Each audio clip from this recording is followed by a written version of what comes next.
Okay, ich bin die Deutsche, also die Rimati aus Deutschland. Deutsche. Genau, gerade deswegen. Wir haben einen deutschen YouTube-Kanal nämlich. Okay, guten Morgen. Guten Morgen, Deutschland. Die Frage kommt natürlich, warum habt ihr Elefanten? Wegen Krishna. Denen macht das nichts aus, wenn sie Krishna auf ihrem Rücken tragen oder auf ihrem Hals tragen dürfen. Oder auf ihrem Kopf eigentlich.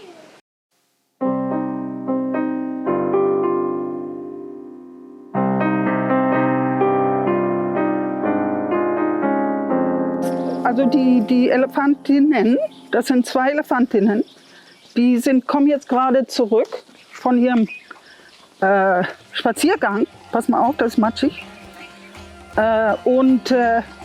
Jetzt müssen wir erstmal Wasser trinken. Und das ist sehr interessant.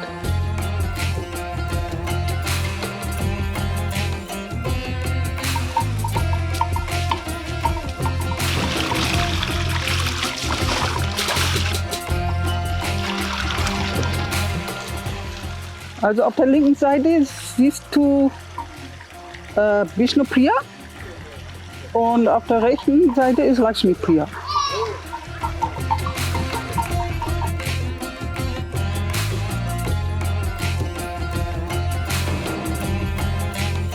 Das sind die Elefantenglocken.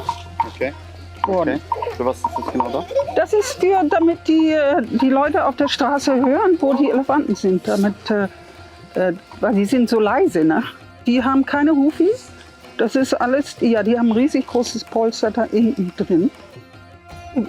Bringen jetzt ihre Bananenbäume hierher. Wenn ihr wollt, könnt ihr da hingehen und schauen. Aber die werden das hier durch diese enge Straße ziehen.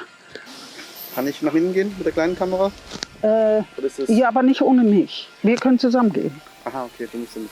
Ja, sonst, das sind Elefanten. Ja. Wenn da plötzlich jemand steht, den sie nicht kennen, dann können sie plötzlich so machen. Ne? Da muss man immer aufpassen. Also Elefanten sind keine Haustiere. Das sind wilde Tiere. Das darf man nie vergessen.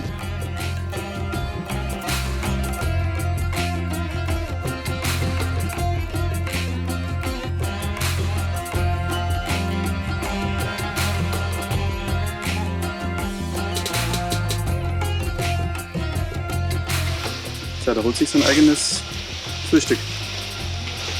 Das ist eigentlich nicht das Frühstück, aber das so ein ist kleiner Snack, ein kleiner Snack nebenbei, oder?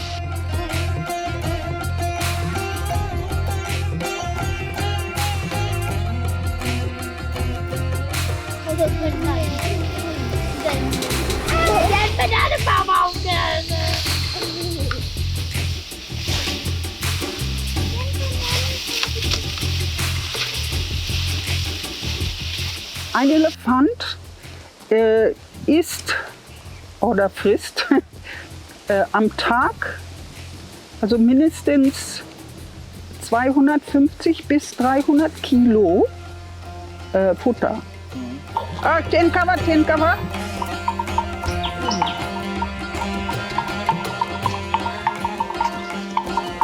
Sie gehen jetzt da drüben hin, in den Dschungel, weil wir haben verschiedene Plätze. Wir können nicht immer denselben benutzen, weil sie so viel Urin machen und so viel groß und klein. Und das schädigt den Füßen. Ja. Weil es sind wilde Tiere, die gar keinen richtigen Stammplatz haben. Die sind immer am Wandern. Die wandern in so einem Kreis im Dschungel. Irgendwann kommen sie mal wieder am selben Platz an. Aber die haben einen Umkreis von 2500 Kilometer. Manchmal sogar das Doppelte. Aber die kommen dann, letztendlich kommen sie dann wieder zum selben Platz. Das sind die Fußbäder für die Elefanten. Da kommt dann dieses Medikament rein. Also wir füttern sie alle 2 Stunden. Die haben dann erstmal aufgegessen und die können sich erstmal ein bisschen so sozialisieren. Wie nennt man das? Socializing. Ja. Zusammen abhängen. Verdauen und. Dann halt sie zusammen ein bisschen mal erzählen, was hast du gestern Nacht geträumt und wie war dein Tag? Und also in Englisch ist das, wie man das so schön sagt, they're very social animals. Und sehr soziale Tiere. Ja, sehr soziale Tiere und die kommunizieren miteinander. Und die riechen sich an und sagen mal Hallo und die machen sogar den Fuß hoch. Wenn wir da mal hingehen, warte mal. Ich glaube, also wollen wir es mal probieren? Okay. Was? Oh, die sind noch da, okay. Komm.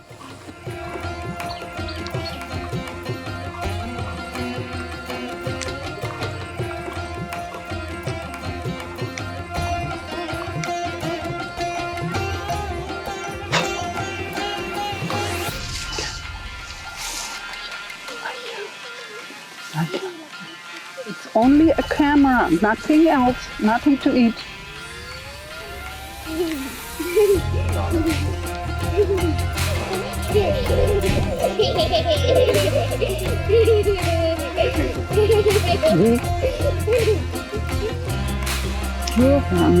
Hey, là, non, Kevin, Kevin, regarde, regarde, hey.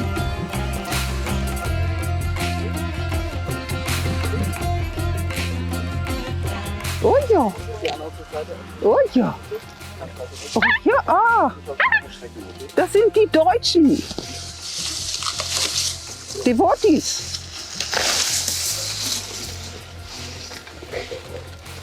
Okay, das ist ihr Lieblingsessen. Einfach grünes Gras, das wir anbauen. Das ist hier in der Nepia, ne? Nepia. Und alles wird mit der Hand gemacht. Der Rüssel ist eigentlich die Hand von dem Elefanten. Hat die nur eine Hand? Ja. Und 4 Füße. Mama fragt, warum sie Lakmitria Vishnupria heißen. Wer hat den Namen gegeben? Der Name ist von Janani was gegeben worden. Und zwar, das ist der Name von den beiden Frauen von Chaitanya Mahaprabhu. In Kartik fängt ja die Hati-Procession wieder an, die Elefantenprozession. Nach Kartik. Nach Kartik. Wie werden die darauf vorbereitet? Weil das sind ja riesige Menschenmassen und riesige... Jeden Tag werden sie marschiert, also um die Menschen rum. Jo.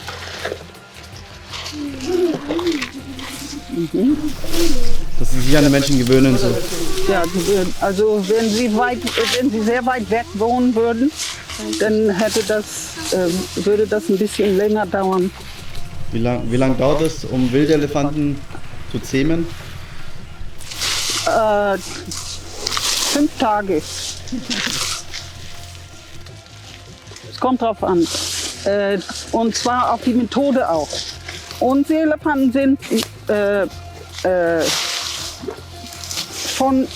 in Assam getrainiert worden. Und zwar wurden sie mit einem trainierten Elefanten zusammengebunden. Und dann haben sie dann alle Kommandos und so gelernt. Und dann so allmählich hat sich dann jemand oben drauf gesetzt. Wir lassen unsere Elefanten also viel alleine, damit sie auch miteinander ein bisschen... Also heute haben wir sie ein bisschen weit weg, aber wegen dem Wasser hier, weil sie dann immer nur im Wasser sich rumspielen und machen ihr ganzes Fressen kaputt. Aber die müssen immer ihre Ruhe haben. Dann werden sie nämlich nicht so wie nennt man das in Deutsch? Gestresst. Auch? Ja, dann sind sie nicht so gestresst. Und wenn man sie ich wundere mich, dass sie überhaupt jetzt fressen, weil sie muss ganz schön Hunger haben. Normalerweise fressen sie nämlich nicht, wenn jemand hier ist. Also er bittet uns, dass wir bitte jetzt die alleine lassen sollen, Okay. damit sie ihre Ruhe haben. Na? Dann können wir noch restliche Fragen vorstellen.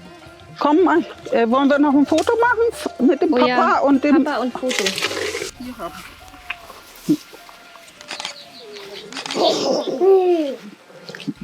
Ist das gut? Ja? Nicht in den Matsch fallen. Komm, komm. Komm, komm. Oh Gott, muss ich jetzt unterm Elefanten durch? Okay, komm jetzt. Na, na, na, na. Ey, Abni, ich kann das.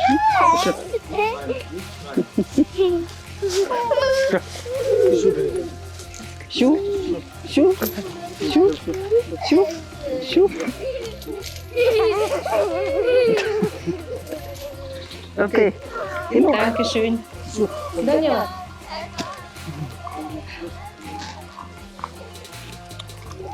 Und die sind von klein auf, also die waren klein und dann waren sie in Assam, wurden trainiert und dann sind sie hierher gekommen. Hier sind sie eigentlich, also die Vishnupriya ist fast überhaupt nicht trainiert worden in Assam. Die ist einfach hierher gekommen und wir haben sie hier zusammen mit Lakshmi Priya trainiert. Und zwar, wir hatten einen sehr guten Mahut. Der hat diese Mantras gechantet. Mit Mantras hat er die Vishnupriya trainiert. So Lied gesungen. Praktisch. Lieder gesungen? Ja. Also Mantras gesungen. Ja, das ist so die Methode. Und das heutzutage können das überhaupt keine Leute. Haben Elefanten wirklich so ein dickes Fell, wie man immer sagt? Ein Mückenstich macht den nicht. Das können die fühlen. Die können das fühlen? Und deswegen legen sie sich in Matsch und machen. Und die Sonne, vor allen Dingen, sie haben gefragt wegen der Sonne. Das mögen sie nicht. Und dann schmeißen die den Sand da hoch. Sand da hoch. Sand, Erde, Gras. Und wir machen sie immer, wo der Schatten ist. Und wir binden sie vielleicht 3 oder 4 Mal am Tag. Wechseln sie das gewechselt. Nicht da reingehen, raus. Doch, ihr könnt die Füße waschen. Ja, das ist okay. Soll man die Kopf reinstecken? Na, du kannst ruhig deine Füße waschen, ist okay. Geh mal rein da. Ich hatte eigentlich gedacht, das da drüben, ne? Weil das ist ein richtiges Fußbad. Und Padmini hat noch gefragt, ob Elefanten weinen können. Ja, mal weinen. Weinen, also die haben keine Tränen, so wie wir. Aber sie werden sehr traurig, wenn sie alleine sind. Die darf man hier alleine lassen. Ein einzelgänglicher Elefant gibt es eigentlich nicht, außer die männlichen Fußbad. Elefanten, die dann ausgestoßen werden von der Herde. Die gehen dann alleine rum. Aber so zum Beispiel eine weibliche Elefantin, das darf man nicht alleine lassen. Da muss immer jemand anders dabei. Weil die haben ein unheimliches, so ein Mutterinstinkt. Das ist immer jemand, einer von den beiden ist dann immer die Mutter von der anderen. Die machen dann ihren Rüssel so rüber über den Kopf? Ja. Ja, ich beschütze dich.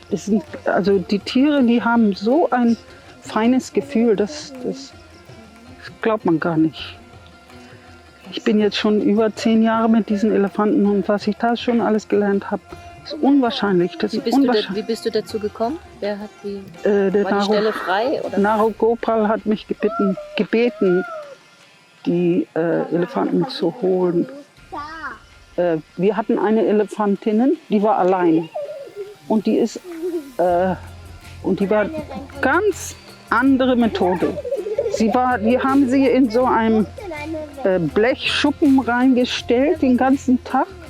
Heiß, das war so 12 Foot hoch und ganz heiß. Und ganzen Tag. Wie lange ist es ungefähr her? Sie ist gestorben. Sie ist gestorben 2006. Ja. Und sie wurde in einem Haus gehalten, ohne Ketten. Na, weil die Leute haben gesagt, oh, du kannst doch nicht die Elefanten einketten. Aber dann hatten sie in so einem Haus und dann stand sie den ganzen Tag da so. Stand sie so rum und auf einem Platz, denselben Platz, wo sie gefressen hat, geschlafen hat, uriniert hat und ihre Füße, die hatte nicht sowas. Ihre Füße haben sich entzündet und die ganze Infektion ist in den Knochen reingegangen. Und die hat dann plötzlich auch Fieber bekommen und ist eines Tages einfach umgekippt. Und das war's. Das hat ungefähr 3-4 Tage gedauert, bis sie dann ihren Körper aufgegeben hat. Und die ist nicht mehr aufgestanden. Mir ist gesagt worden, dass sie hatte 4 Jahre nicht gelegen auf ihrer Seite.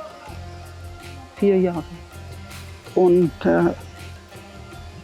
das ist Tierquälerei war das total. Und dann habe ich gesagt, dem Tempel, wenn der Tempel so Tiere hat, dann muss jemand zuständig sein, der sich ein bisschen auskennt mit Tieren.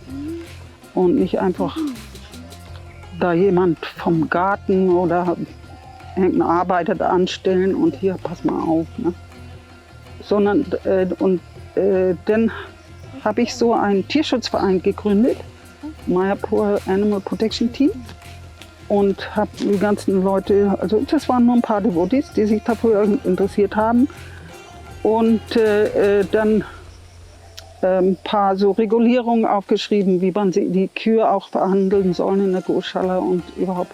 Elefant war ja weg, habe ich nichts viel über Elefanten geschrieben.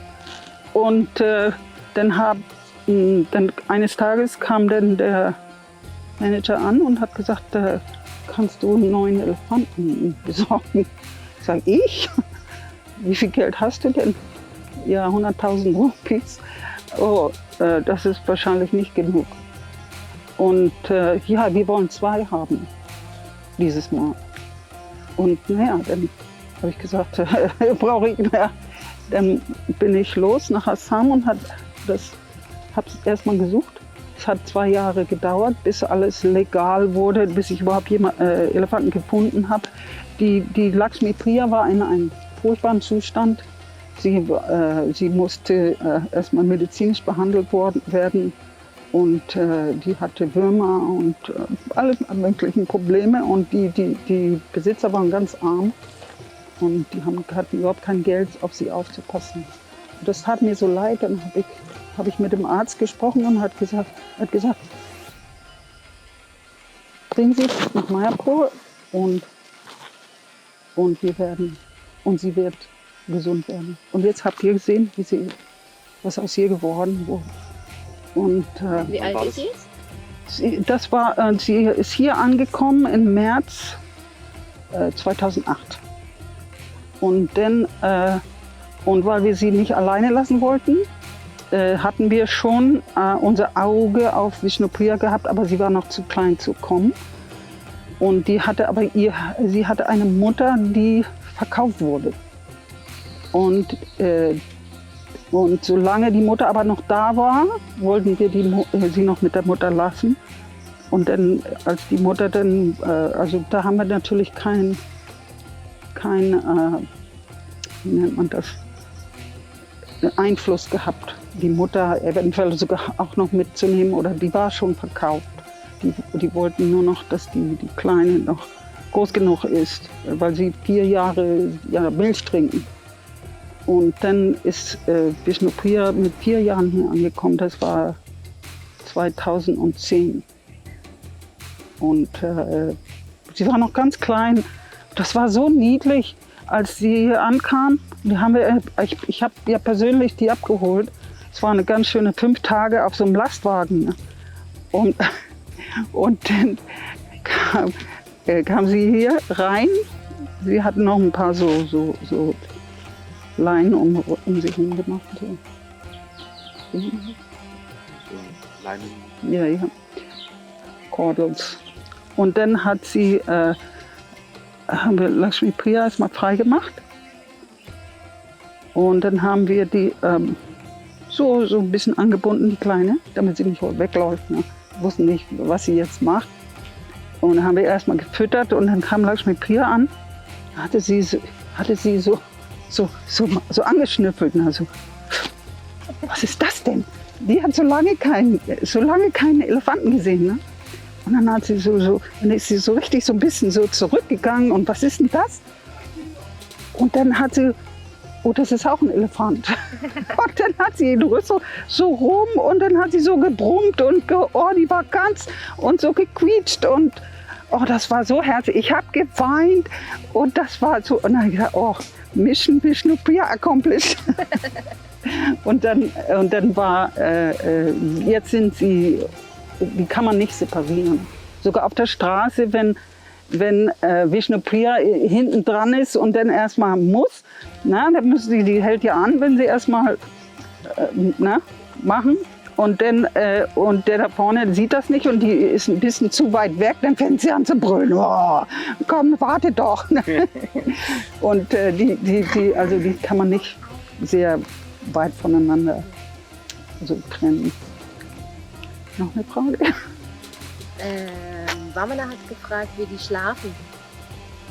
Wie die schlafen? Wo die schlafen. Wo die schlafen? Im Ashram. Nein, natürlich nicht. Komm mal in den Schatten.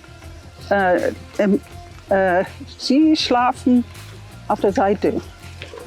Sie schlafen normalerweise hier hinten. Also wenn es nicht matschig ist oder hier schlafen sie. Oder hier mal. Oder wenn es ganz doll regnet, schlafen sie hier. Also das ist hier für den Regen nur. Damit sie nicht im Matsch schlafen brauchen. Aber die schlafen 4 Stunden. 4 Stunden. 2 Stunden, dann stellen sie sich hin und essen noch ein bisschen und dann legen sie sich auf die andere Seite.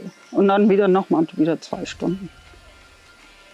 Also wenn sie noch ein bisschen kleiner sind, noch ein bisschen länger. So machen sie auch manchmal noch so einen Nachmittagsschlaf. Adamada auf den Kopf tragen, das ist... Okay, das heißt, du musst so mitmachen einfach? Ja. War das ein großes, langes Training, oder? No, wir haben einfach damit angefangen. Aber da ist eine,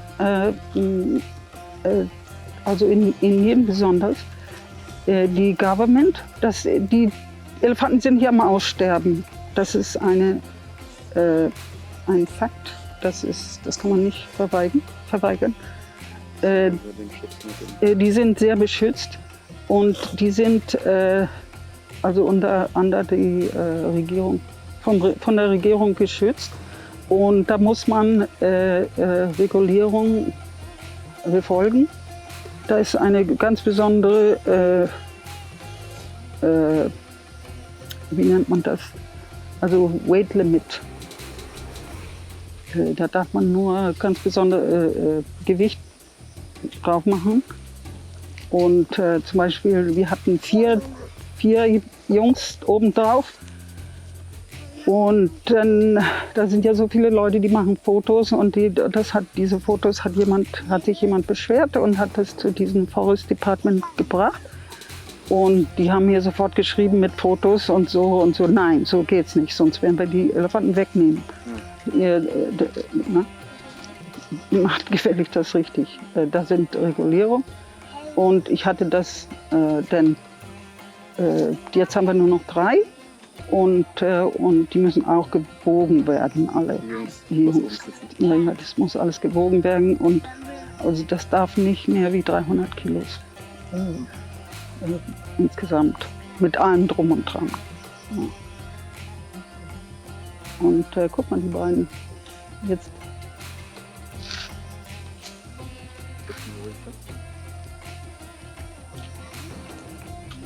So.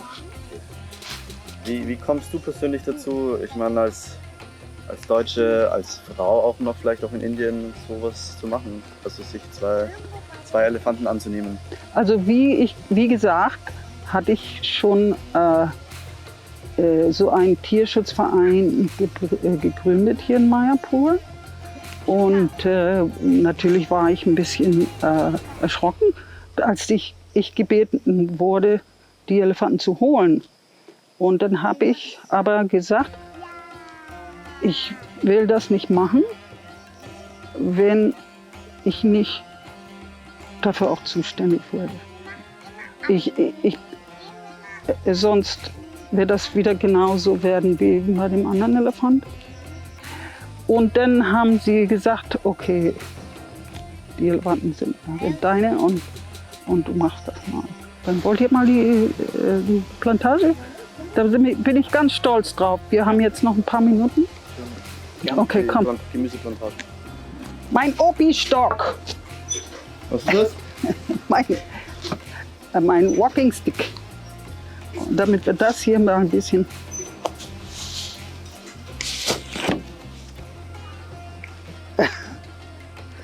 Ja, ist auch für dich, für deine Glatze. Da. Es ist okay. Nein, es ist Ist okay. Okay. Alright. Will das go? Nee? Ich habe Mütze auch. Okay. Ich brauche immer Mütze. Ich auch. Also hier ist, das kannst du mal filmen, Banana Avenue. Das ist die Bananenstraße. Ja, die Bananenstraße.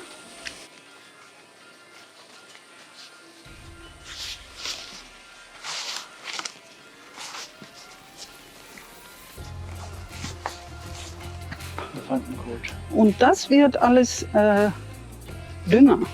Und das benutzen für den Anbau. Und zwar die Bananen sind nicht die Bananen, die wir essen. Also wir essen die schon, aber das sind nicht die Bananen, die ihr da in Deutschland Ja. bekommt. Das heißt Bichicola, da sind Samen drin. Ganz große Samen und die sind unheimlich süß. Und die Elefanten lieben das. Das sind praktisch wilde Bananenbäume. Das also Gras, das wir anbauen, ist das Napier. Und da haben wir jetzt ein neues Napier angebaut, das heißt Super Napier. Das ist eine Kreuzung zwischen Bajra-Gras und Napier und das ist bis zu 20% Proteine da drin. Guck das mal an, das ist so schönes Gras. Tempel. Und das ist ja ihre Lieblingsnahrung, ne? Ja, das mögen sie total. Vor allen Dingen, die mögen das, diese hier drin, das ist ganz weich. You have to put it either like this or just like that. You get it? Here, see, this is the cow dung. When he put, das ist der Kuhdung. Ist eigentlich kein Kuhdung, das ist mehr, das kommt aus diesem Biogasofen. Also Digester.